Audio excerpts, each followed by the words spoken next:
Doctor Muzammil मेरा नाम है और मैंने ग्रेजुएशन किया अल्लामा इकबाल मेडिकल कॉलेज, फिर उसके बाद एफसीपीएस मेडिसिन किया। मेरी स्पेशलाइजेशन मेडिसिन के अंदर है। सेकंड फेलोशिप की ट्रेनिंग मैंने गैस्ट्रोएंटरोलॉजी मेदे और जिगर के अंदर की जी।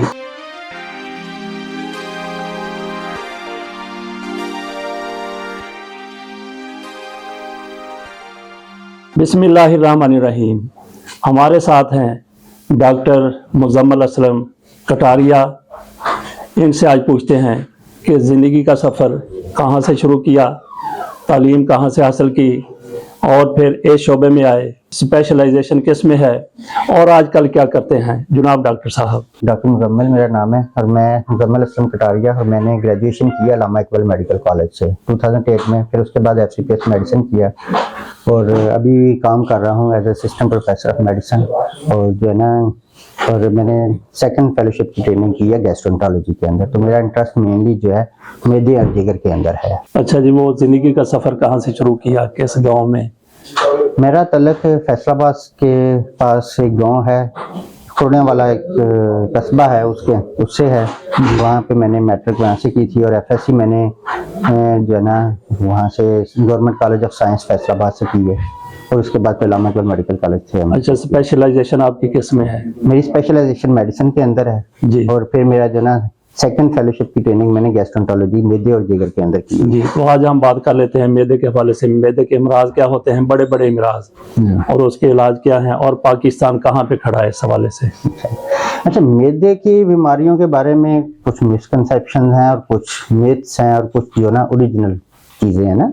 तो मेदे की बीमारियों को हम बहुत ब्रॉड हो जाती हैं, उसमें हम अगर जो कॉमनली देखी जाए उनमें सबसे पहले बनती है कि जो मेदे के अंदर दर्द का होना, मेदे के अंदर जलन का होना, सीने के अंदर जलन का होना, कब्ज, डकार ज़्यादा आने, और ये कॉमनली बीमारियां हैं जो लॉन्ग टर्म चलती हैं। कुछ बीमारियां जो अभी चलती हैं और कुछ दिनों में ठीक होती हैं, जिस तरह इन्फेक्शन है, लूज मोशन लग जाना, ठीक है, और टाइफाइड हो जाना, फिर जो है ना इसके अलावा जो है क्या कहते हैं जिसे हम कह सकते हैं कि दस्त की बीमारी है। ये बीमारियां जो क्यूटली आती हैं और फिर से सेटल हो जाती हैं।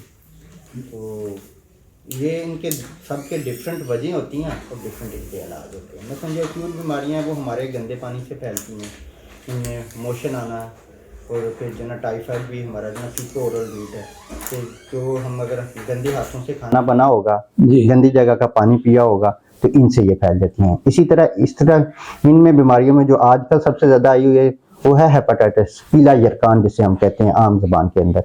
वो भी गंदे पानी से फैल जाता है कि गंदा पानी अगर कोई पी लेता है या किसी ऐसी जगह पे जो इन्फेक्टेड वाटर है उसमें से पूरी कम्युनिटी पीती है तो वो सारे का सारा एरिया ही इन्फेक्ट हो जाता है उससे। अच्छा, ये कब्ज के हवाले में कहा जाता है कि ये उम्मल अमराज है। नहीं, ऐसी तो नहीं है। मेदे को ज़्यादा कोई ऐसा तल्लक नहीं है। कब्ज पेशेंट के लिए प्रॉब्लमेटिक जरूर है, लेकिन हम इसको कोई डेंजरस बीमारी नहीं कहते कि जी कब्ज है तो वो पेशेंट के लिए, हाँ डेंजरस हो सकती है अगर उसके साथ कुछ डेंजरस साइन है। किसी बंदे को कब्ज है और साथ वजन कम हो रहा है, कब्ज के साथ पखाने के अंदर खून आ रहा है, कब्ज के साथ जो है ना उसके जो ना खून की कमी हो गई है, तो उनके अंदर हम कहते हैं कि ये कब्ज खतरनाक है। वरना सिंपल कब्ज एज की वजह से भी हो जाती है, हमारी इनएक्टिविटी, हम काम नहीं करते उस वजह से भी कब्ज हो जाती है, हम बैठे रहें फिर उससे भी हो जाती है, वजन ज़्यादा होने से भी जो है ना कब्ज बढ़ जाती है। तो हम ये हमारी लैंग्वेज में तो हम इसको उम्मुल अमराज के हिसाब से तो नहीं देखते, लेकिन हम ये कहते हैं कि इसके अंदर डेंजरस साइन है तो फिर वो प्रॉब्लमेटिक है। अच्छा, मेदे का वो सबसे पहले मैंने उसी की बात की थी कि पेट के अंदर दर्द का होना, जलन का होना। अब इसमें दो तीन चीज़ें हैं। इसकी कुछ वजह तो हमारी खुराक है। अच्छा जी। कि मिर्च मसाले वाले खाने, बाहर के खाने, फास्ट फूड, कोल्ड ड्रिंक्स, चाय का बहुत ज़्यादा इस्तेमाल, चॉकलेट, ये चीज़ें मैदे को ख़राब करती हैं। उससे क्या होता है कि पेट के अंदर दर्द के मसले हो जाते हैं, सीने के अंदर जलन का मसला हो जाता है, और इसके अलावा पेशेंट जो है ना इन सारी प्रॉब्लम्स के साथ आता है। लेकिन अगर ये लॉन्ग टाइम तक, बहुत देर तक इसका इलाज ना किया जाए तो फिर इसके अंदर एक प्रॉब्लम होता है कि ये कैंसर में भी जा सकता है। तो इसमें सबसे पहली चीज़ें ये है कि इसको किसी अच्छे डॉक्टर से दिखा के डिस्कस किया जाए कि स्टेज कौन सी है। ये तो नहीं है कि हर स्टेज के अंदर तो नहीं हमने सारी मेडिसिन दे देनी है, उसको देखा जाए। अगर उसमें कोई इस तरह की चीज़ें हैं, वजन कम हो रहा है, खून की कमी है, खून की उल्टी आती है, काले रंग के पखाने आते हैं, तो फिर हम इसका एंडोस्कोपी करते हैं, कैमरे के साथ मुआयना करते हैं, अंदर अल्सर तो नहीं है उसको देखने के लिए, अंदर कोई और चीज़ तो नहीं है। अगर ये साइन नहीं है तो फिर हम पहले मेडिकेशन से ट्रीट करते हैं और साथ डाइट की मॉडिफिकेशन बताते हैं कि जी ये चीज़ें हमने नहीं खानी। अच्छा, मोटापे में इसका क्या किरदार है, मैदे का, हाजमे का, खुराक का? अच्छा, दो चीज़ें हैं, ज़्यादा खाने से मोटापा होता है, ये तो जी। सिंपल है, लेकिन जिनका अच्छा, मैदा कुछ लोग बहुत ज्यादा खा लेते हैं, उनको कुछ नहीं होता, वही खुराक को दूसरा बंदा खाता है तो वो कहता है जी मुझे तो नहीं, हर चीज लग जाती है। अच्छा, मोटापा एक डिफरेंट बीमारी आ जाती है जी। वो सिर्फ मैदे की वजह से नहीं होती, और बहुत सी बीमारियां जो मोटापा करती हैं। ये जो आपने क्वेश्चन पूछा कि कुछ लोगों को मोटापा हो जाता है, कुछ नहीं होता है, इसमें मुख्तलिफ फैक्टर्स हैं, जेनेटिक फैक्टर हैं कि वो फैमिली के तौर पे ही मोटापा होना है, कुछ लोगों का बेसल मेटाबॉलिक रेट, उनकी वो मेटाबॉलिक रेट ही ज्यादा होता है, फिर कुछ लोगों की अगर वो ज्यादा भी खा रहे हैं लेकिन उनकी एक्टिविटी अच्छी है तो वो तो मोटा नहीं होगा। ये तो इनपुट आउटपुट है ना, जितनी हम इनपुट दे रहे हैं अगर उतनी आउटपुट होगी तो फिर तो मोटापा नहीं होगा। अगर आउटपुट कम है, चाहे हम कम भी खा रहे हैं और इनपुट से कम आउटपुट है तो फिर तो मोटापा ही होगा। अच्छा, तो अद्वियात बहुत ज़रूरी हैं हर बीमारी के इलाज के लिए, या इसको ग़िज़ा के साथ भी कंट्रोल किया जा सकता है, नहीं, बीमारियों से बचा हर जा चीज सकता के है? लिए जरूरी नहीं है, बिल्कुल, ये तो डिपेंड करता है कि हम किस स्टेज के ऊपर बैठे हुए हैं।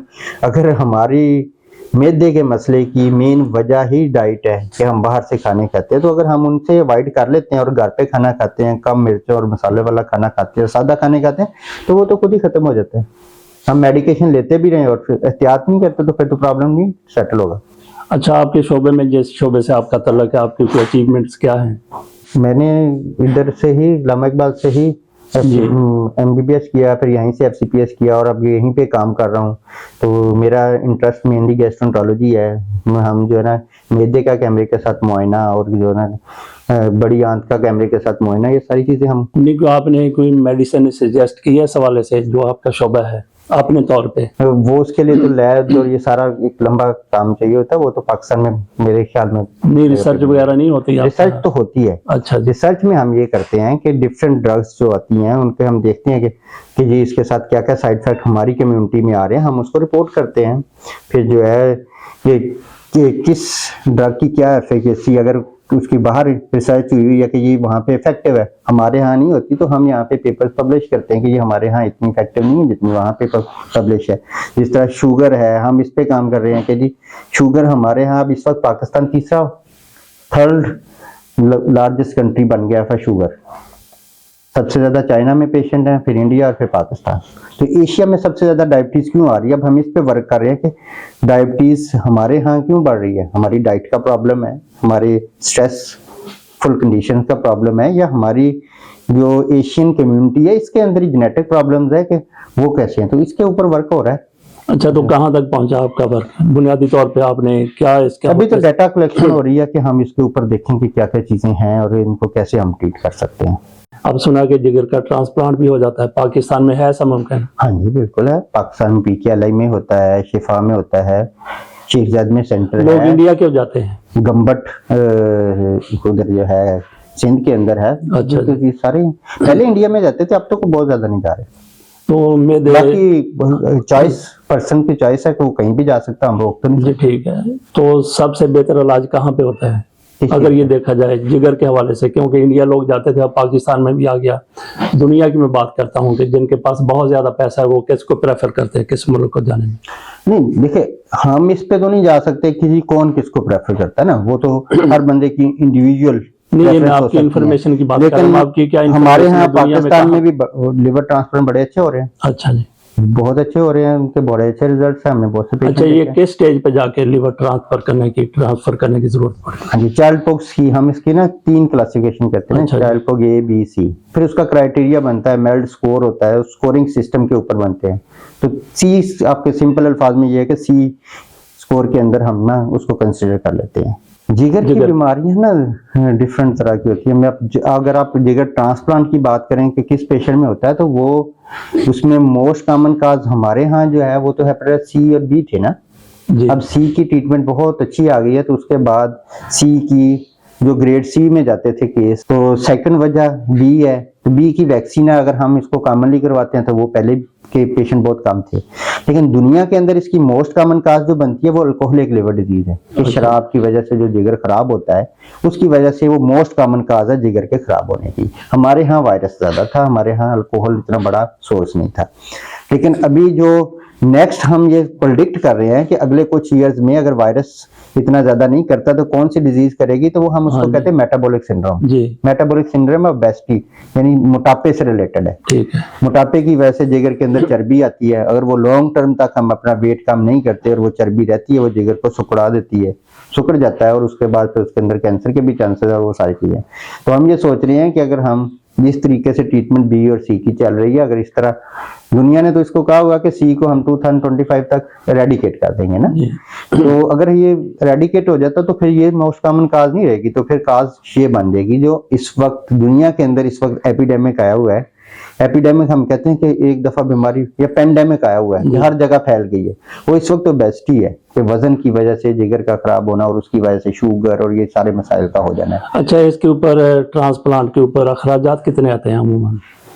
अखराजात तो मेरे ख्याल में जो गवर्नमेंट वाले सेटअप है वहां पे तो अब बहुत कम है, जी जैसे पीकेएलआई है या गंबट है वहां पे तो कम है, लेकिन जो प्राइवेट है वहां पे तो खर्चा काफी तो ज्यादा है। अंदाजन कोई तो 70 to 110 मिलियन तक। अच्छा 70 लाख से लेके 1 करोड़ से भी ज्यादा, हाँ जी। बहुत ज्यादा अखराजात है। आम बंदा तो अफोर्ड नहीं कर सकते, हुकूमती सतह पर हो सकता है कोई ऐसे तो इक़दाम। उनकी सतह पे दो तो बड़े अच्छे बने हुए हैं, गंबट का बहुत अच्छा सक्सेस रेट है, पीकेएलआई का है वहाँ पे तो। अच्छा, तो इसमें हमने ये अमूमन ये देखते हैं कि कोई बंदा अपनी वो गुर्दा किसी को दे सकता है, किडनी ट्रांसप्लांट करना हो तो किसी को देना पड़ता है, तो इसमें भी यही है कि किस तरीके से कहाँ से आता है जो हाँ, इसमें ट्रांसप्लांट के लिए भी डोनर से लिवर लिया जाता है, लेकिन इसमें पूरा लिवर नहीं लिया जाता। अच्छा जी, पीस लेके फिर उसको आगे ट्रांसप्लांट अच्छा जैसे लिया जाता है उसके लिवर वो फिर ग्रो हो जाता है? नहीं, वो रीग्रो हो जाता है, उसका कोई इशू नहीं आता। अच्छा 95% में कोई इशू नहीं आता, डोनर को कोई इशू नहीं आता।